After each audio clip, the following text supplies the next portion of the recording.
Aconteceu de novo, bandidos roubam mais uma joalheria e deixam prejuízos. E de novo o comércio fica dentro de um shopping, o que não intimida mais os bandidos. Surgem novas denúncias de pessoas sendo vacinadas nos hospitais sem estarem dentro das regras anunciadas pela Secretaria de Saúde. A Secretaria tem sido pressionada a fazer uma lista pública com os nomes dos imunizados contra a Covid para combater fraudes. Todas as notícias do dia logo mais no DF2. No DF2 de hoje, novas informações exclusivas sobre irregularidades no uso de cartões de transporte. Por trás das fraudes tem muito dinheiro público envolvido. Os prédios de 3 grandes regiões ganham novas regras. São áreas que estão na rota dos aviões que chegam à capital. A PM age rapidamente e prende 5 bandidos que aterrorizavam chácaras em área rural. E nós vamos mostrar o projeto vencedor para a obra do mercado que vai ser erguido na Ceasa. As notícias da quinta-feira estão no DF2 e a gente se encontra daqui a pouco. O governador responde sobre as denúncias de fura-fila da vacina nos hospitais públicos e pede provas do que está sendo falado. São muitos relatos vindos de várias regiões. Finalmente, o novo hospital de campanha de Ceilândia está funcionando depois de vários adiamentos. Você vai ver também a ação de bandidos que arrombam carros ou tentam levar os veículos. A polícia fez prisões em 2 regiões com ataques a carros hoje. Em várias outras regiões do DF, os motoristas se queixam de acidentes frequentes em cruzamentos movimentados. E a gente mostra o movimento do jogo Flamengo e Palmeiras agora à noite no Mané Garrincha. As notícias do dia, você sabe, estão no DF2. Até já. Bilhetagem sem controle no transporte público. Cartões de voluntários na Olimpíada de 2016 são usados até hoje. Os acidentes se repetem nesses cruzamentos e vizinhos questionam a sinalização. Bandidos armados roubam mais uma joalheria dentro de um shopping. Os donos de vans estacionam no prejuízo e ainda são alvos de ladrões. O que muda na regra para prédios numa grande área por onde passam aviões? Servidores e médicos de vários hospitais questionam a fila da vacina contra a Covid. O CRM e o MP estão de olho em fura-fila, o que diz a Secretaria de Saúde. E tem Flamengo e Palmeiras no Estádio Nacional vazio. Agora no DF2. Boa noite, eu sou Antônio de Castro e esta edição começa com a ação de bandidos em roubos de carros. Samambaia Sul, noite passada. O morador chegava em casa na quadra 412 quando foi surpreendido por 2 criminosos. Armados, renderam o morador e roubaram o carro. A vítima fica desnorteada. Já no Recanto, também noite passada, 3 homens roubaram este carro. Houve perseguição da polícia e na DF-001, altura do Riacho, o veículo capotou 3 vezes. Os 2 ladrões foram presos em flagrante. Um terceiro escapou. Não são só os carros de passeio que estão na mira dos bandidos. Com escolas fechadas, outras em férias, muitos motoristas de transporte escolar passaram a deixar as vans estacionadas na frente das casas, na porta do comércio. E os bandidos estão de olho nelas. O Kleber mora em Ceilândia e costumava ir com a van para o outro trabalho, no setor de garagens de Taguatinga Sul. Há menos de um mês, encontrou a van com o vidro quebrado e sem o painel central. Câmeras gravaram. Na madrugada, um homem arremessou um objeto no vidro e saiu. Pouco depois, voltou e abriu a porta da van para furtar.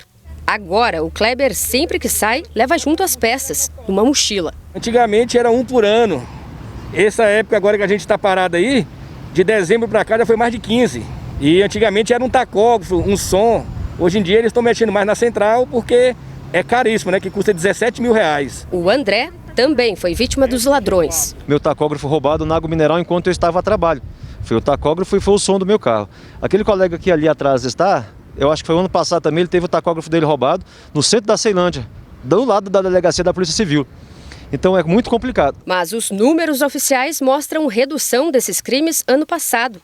Foram 6.455 ocorrências de furtos em veículos. São os arrombamentos, uma redução de 30,8% em relação a 2019. Agora, os roubos de veículos, quando o carro é levado pelos ladrões. Em 2020, 2.216 registros. Queda de 35,3% em relação ao ano anterior. Queda ao fechar 2020, mas essas ocorrências vinham aumentando nos últimos meses, entre setembro e dezembro. Em nota, a Secretaria de Segurança afirma que coordena 2 operações para reduzir os índices. Uma, com base nas manchas criminais e relatórios de inteligência, já abordou mais de 7 mil pessoas de julho para cá. Vizinhos de cruzamentos colecionam ocorrências de acidentes. Águas Claras, cruzamento da Rua 36 Norte com a Avenida Flamboyant. Aqui quem atrapalha a visão dos motoristas é uma subestação da SEB. Teve um dia que teve 4 batidas. Esse acidente aí foi em dezembro. Um dos carros saiu da pista e foi parar na calçada. O semáforo foi colocado em novembro, mas ainda não funciona. O Detran diz que a instalação ainda está sendo concluída. Dependendo aí de pontos finais, com a SEB para a efetiva utilização do equipamento. É um local que a engenharia verificou que há necessidade de um equipamento para ali reduzir a velocidade e parar veículos para que outros trafegassem. Então nós intervimos e já realizamos essa instalação de equipamento. Aqui na QS7, em Taguatinga Sul, os acidentes são tão frequentes que os moradores das 2 esquinas instalaram essas barras de contenção para evitar que um carro invada as casas depois de uma batida. E isso acontece mesmo com um cruzamento todo sinalizado, com placas e quebra-molas. Em dezembro, um carro bateu em um ônibus depois de seguir reto na via. 10 dias depois, mais um caso. Esse carro que descia na pista foi atingido na lateral por outro. Ainda em dezembro, outro acidente. Um ônibus que tinha preferência bateu no carro que ignorou o pare. O César mora em Taguatinga e acompanha há anos as reclamações dos vizinhos do cruzamento. O problema é imprudência. Para acabar, porque tem a sinalização, né? Só reforçando mais a faixa ali no chão, né? Não tem mais o que fazer. Agora estamos no cruzamento da quadra 100 do Sol Nascente com o P1 em Ceilândia. Diferentemente de Taguatinga, não tem sinalização suficiente e o motorista fica sem saber de quem é a preferência. E aí o Nilson acabou sofrendo um acidente. Estava na principal e lá tem uma placa de pare. Eu parei. Depois que eu passei, não vinha carro algum. Surgiu do nada, em alta velocidade e bateu. Tanto é que pegou a minha porta dianteira. O Detran diz que vai reforçar a sinalização onde é necessário, mas que todos precisam colaborar. Nós temos parte de interferência do motorista, nós temos obras que não são realizadas, intervenções que não são realizadas pelo Estado e em alguns locais a gente precisa mesmo reforçar. Aí eu teço até a meia-culpa aqui do Detran e nesses locais a engenharia vai atuar e vai reforçar a sinalização. Relatórios da Secretaria de Mobilidade obtidos pelo DF2 mostram que cartões entregues pelo governo a voluntários das Olimpíadas em 2016 são usados até hoje. A reportagem é de Michele Mendes. Brasília sediou 10 jogos de futebol masculino e feminino nas Olimpíadas do Rio. Muitos jovens trabalharam como voluntários aqui no DF. Eles ajudaram nas áreas de saúde, transporte, tecnologia e atendimento ao público. Cada voluntário recebeu uniforme, alimentação e vale-transporte. As Olimpíadas aconteceram em 2016, há 4 anos. Agora, relatórios da Secretaria de Mobilidade apontam que os cartões de vale-transporte do Comitê Olímpico, organizador dos Jogos, seguem funcionando aqui no DF, mesmo eles constando no sistema como bloqueados.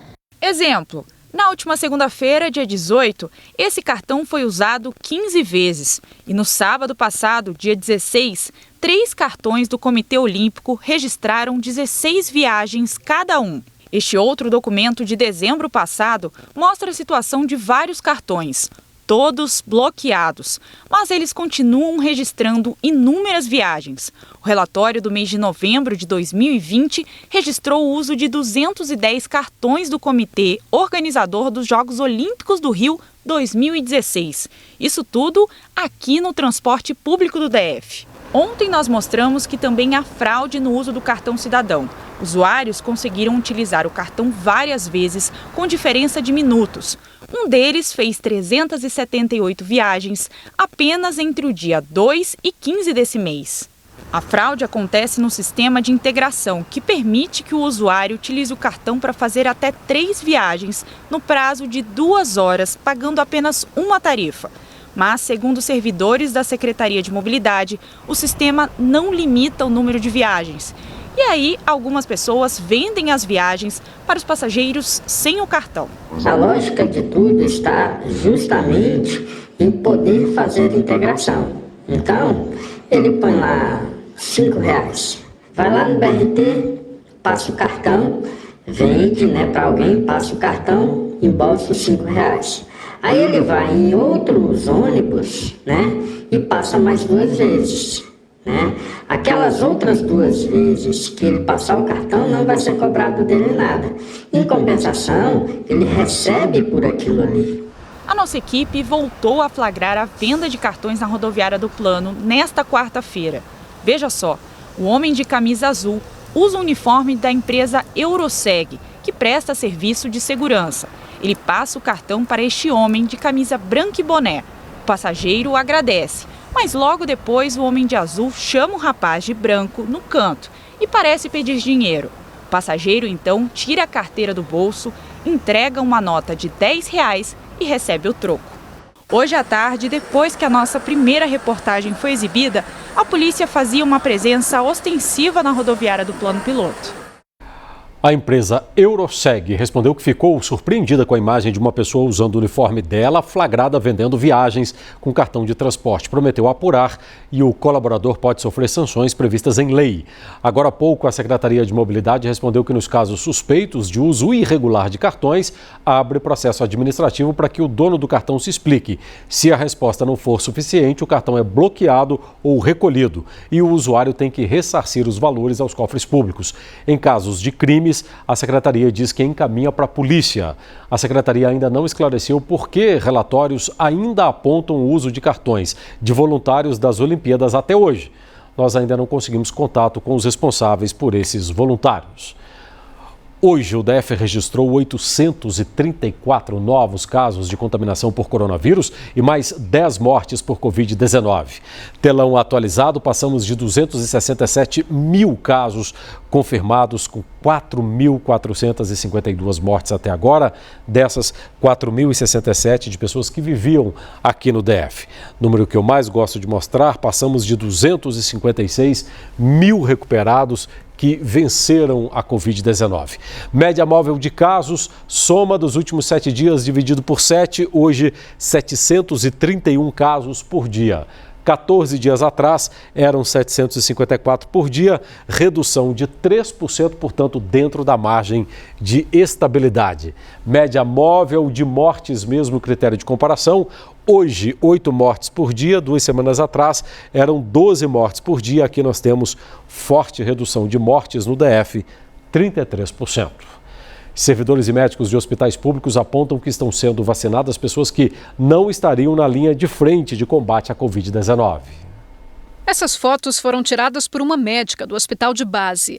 Ela diz que, apesar de trabalhar na linha de frente no combate à Covid-19, o nome dela não está na lista feita pelo hospital com os profissionais que devem ser vacinados. Eu tenho colegas que ontem ficaram 12 horas de plantão, com alta exposição a pacientes com suspeita de Covid, a intubação e tudo mais, e essa pessoa não foi permitido vacinar porque o nome não está presente na lista. Ontem existiu vacinação de profissional que é oftalmologista, que não lida diretamente com esses pacientes, surgiu vacinação de ortopedista, surgiu vacinação até de cirurgia plástica. No Hospital Regional de Ceilândia, uma técnica em enfermagem diz que teve confusão ontem.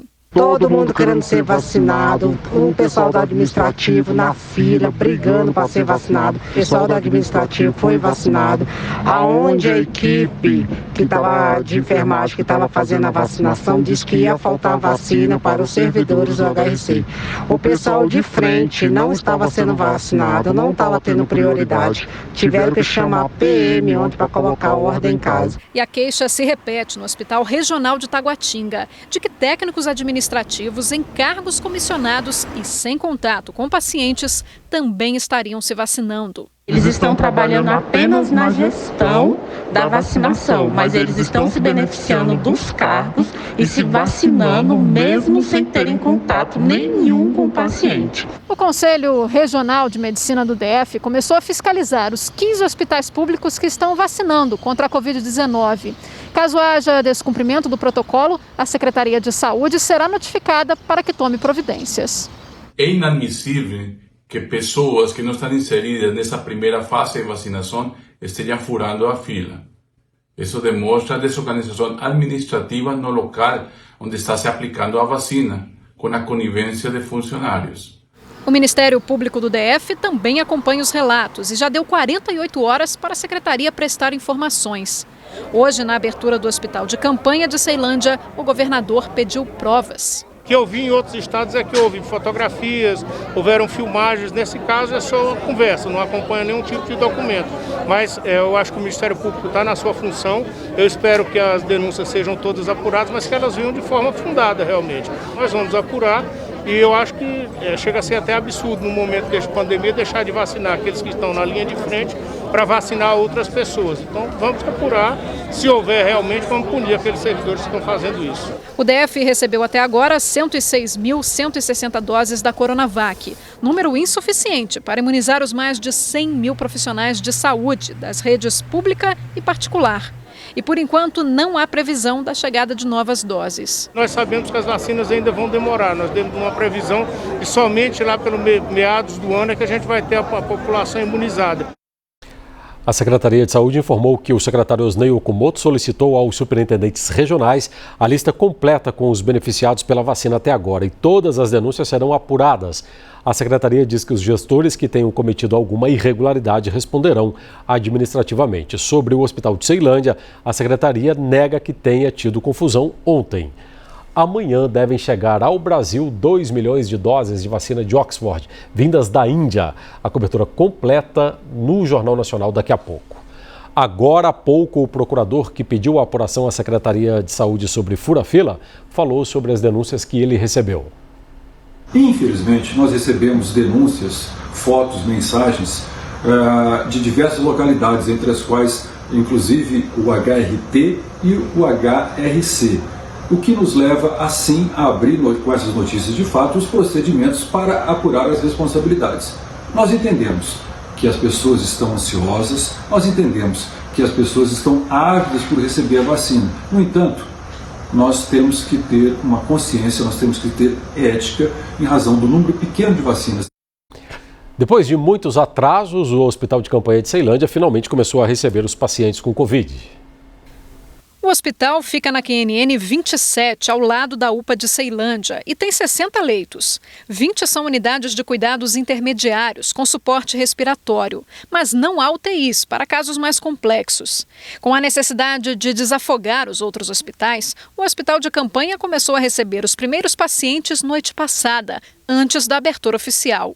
Hoje pela manhã já eram 19 pacientes internados. Segundo o GDF, o investimento foi de R$10.400.000.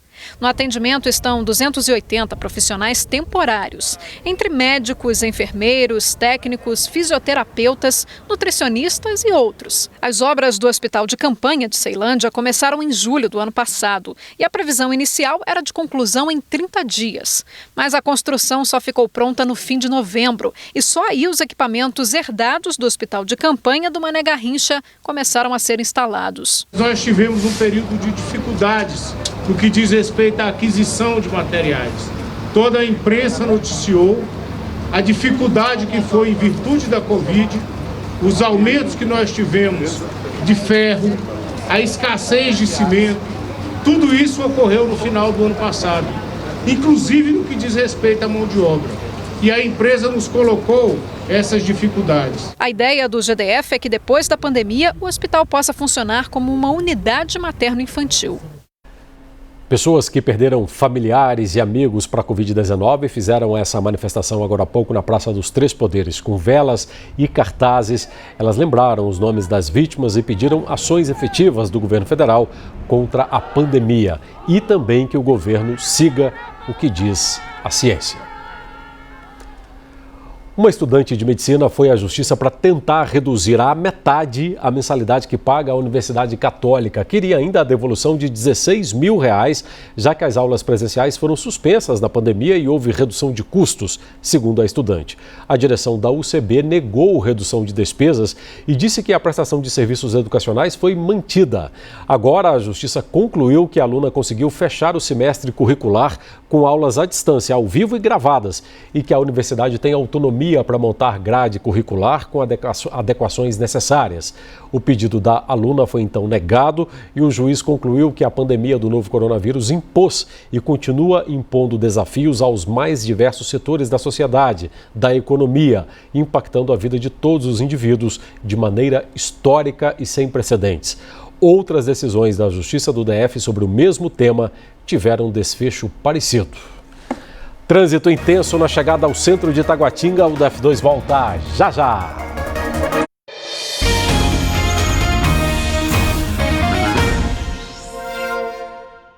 Futebol, Flamengo e Palmeiras jogam neste momento no Mané Garrincha. O Zé Maurício do Globo Esporte está lá. Oi Zé, boa noite para você. Boa noite, Antônio. Boa noite a você e a todos que nos acompanham aqui no DF2. Pois é, o jogo começou às 7 horas da noite. Vamos dar uma espiadinha lá dentro? Com 26 minutos, quase 27 minutos de bola rolando, nada de gols por enquanto, em 0-0 na partida entre Flamengo e Palmeiras. A gente consegue observar que as arquibancadas estão vazias porque o jogo, claro, está sendo realizado com portões fechados por causa da pandemia. Então, o cenário aqui fora é bem diferente daquele que a gente se acostumou a registrar em dias de grandes jogos. O estacionamento está completamente vazio, todas as pistas do eixo monumental estão liberadas. A distância vale demais a torcida, porque é um jogo importantíssimo pela 31ª rodada do Brasileirão. O Flamengo está em 4º lugar na tabela. Se vencer, sobe para 3º. O Palmeiras está em 5º. Se ganhar, toma justamente o lugar do Flamengo. Sobe para 4º. Lembrando que o time carioca é o mandante dessa partida e resolveu trazer o jogo para Brasília, porque o Maracanã, no Rio de Janeiro, não está disponível, está sendo preparado para a final da Libertadores. A gente torce por um bom jogo e a cobertura completa amanhã no Globo Esporte. Antônio. É isso aí, Zé. Você sabe que a arena, o estádio é bonito atrás de você aí, mesmo com pouca iluminação. Bom trabalho. Tchau, Zé. 8 dos 10 pardais que mais multaram motoristas no DF em 2020 ficam no Estrada Parque Núcleo Bandeirante. Este radar, no sentido Samambaia, perto da entrada do Pistão Sul, em Taguatinga, foi o que emitiu o maior número de notificações ano passado. 62.520 multas. Ele flagrou, em média, 170 veículos por dia, acima dos 80 km por hora. Segundo o DR, as multas por excesso de velocidade variam de R$ 130 a R$ 880. 79 índios venezuelanos que estavam acampados perto da rodoviária interestadual foram transferidos. Estão agora numa unidade socioassistencial no núcleo rural Capão Comprido, em São Sebastião. O local foi construído especialmente para atender essas famílias, numa parceria entre o GDF, a Organização Caritas Arquidiocesana do Brasil, ONU e Organização Internacional para as Imigrações. Além da nova moradia, as famílias serão acompanhadas por equipes assistenciais. 2 faixas da Ponte JK vão ser novamente fechadas nesse fim de semana, no sentido Lago Sul. Apenas a faixa da direita ficará aberta aos carros e também será implantada uma faixa reversa na pista sentido plano piloto. A interdição para as obras de reparo nas juntas de dilatação da ponte começa amanhã às 10 da noite e vai até 5 da manhã de segunda-feira. A gente conversa aqui nas redes sociais. O Detran tem que ficar de olho no balão da Unieuro, pois quem mora na colônia agrícola Samambaia tem dificuldades de acessar Águas Claras ou a IPTG. É o Percy Vaz. Boa noite, Antônio. A fraude nos cartões acontecem por não ter fiscalização. O dinheiro público é lixo na mão desses gestores. Revoltante, Anne Santos. É revoltante mesmo, viu? O Rômulo diz: o policiamento ostensivo na rodoviária, fiscalizando o golpe, vai estar apenas essa semana. Depois acaba e tudo volta ao normal, como já aconteceu outras vezes. Cleiton Rocha, que o GDF apresente ao Ministério Público a lista de todos os vacinados. Não existe um controle simples assim. 8 meses para entregar um hospital de campanha. Imagina quanto tempo demorará para nós vacinarmos. É o Cleuber mata. Ontem eu estava no Hospital do Guará, ouvi um médico que aposentou há pouco tempo, sendo avisado que iria vacinar às 3 da tarde. O relatório da Aline. A pedido do GDF, a Aeronáutica publicou uma nova portaria que torna mais ágil a liberação de construções de prédios em cidades localizadas na zona de proteção do aeroporto JK. A nova portaria foi publicada no Diário Oficial da União. Pelas regras, a partir de 1º de fevereiro, a Secretaria de Desenvolvimento Urbano e Habitação deverá informar com antecedência mínima de 90 dias a data estimada para a obra atingir a altura máxima permitida na área em que está localizada. E o SINDACTA, Centro Integrado de Defesa Aérea, vai analisar se o prejuízo operacional é ou não aceitável. A medida vale para as cidades de Samambaia, Taguatinga e Riacho Fundo, que ficam na rota dos aviões que pousam e decolam no aeroporto JK. Mas a mudança não significa dizer que os empresários vão poder sair por aí construindo prédios de qualquer altura. A promessa é de que o processo fique mais ágil. A altura máxima permitida na área vai levar em consideração o tipo do terreno, por exemplo. Os prédios são considerados obstáculos verticais para os pilotos. Este comandante explica que o ângulo de visão é fundamental para pousos e decolagens seguros. Por isso, as autoridades competentes fazem um estudo ambiental de desempenho de cada tipo de aeronave, para então determinar este ângulo vertical. Quando esse estudo é estabelecido e aprovado, qualquer construção nesta área específica não poderá interferir neste ângulo determinado. Segundo o GDF, todas as construções deverão continuar respeitando os parâmetros da Lei de Uso e Ocupação do Solo. A maior mudança gerada pela nova portaria é que antes os lotes inviabilizados de construir pelo plano básico do aeródromo de Brasília agora podem ter seus projetos aprovados. Uma forma de agilizar os processos de aprovação de projeto. Em 2010, 4 prédios do Residencial Ventura, em Samambaia, tiveram que demolir 3 andares da cobertura, porque o edifício estava interferindo justamente na rota dos aviões. Na época, a aeronáutica afirmou que as estruturas estavam 18 metros acima do limite de segurança do espaço aéreo. O presidente da Associação Brasileira de Segurança de Voo ressalta que a segurança tem que continuar sendo prioridade no espaço aéreo de Brasília. O risco, em tese, sempre existe. Qualquer obstáculo no espaço aéreo, em tese, oferece um risco para a aviação que ocupa o mesmo espaço aéreo. Agora temos que ponderar isso aí, né? Trânsito na IPTG, o DF2 volta já já.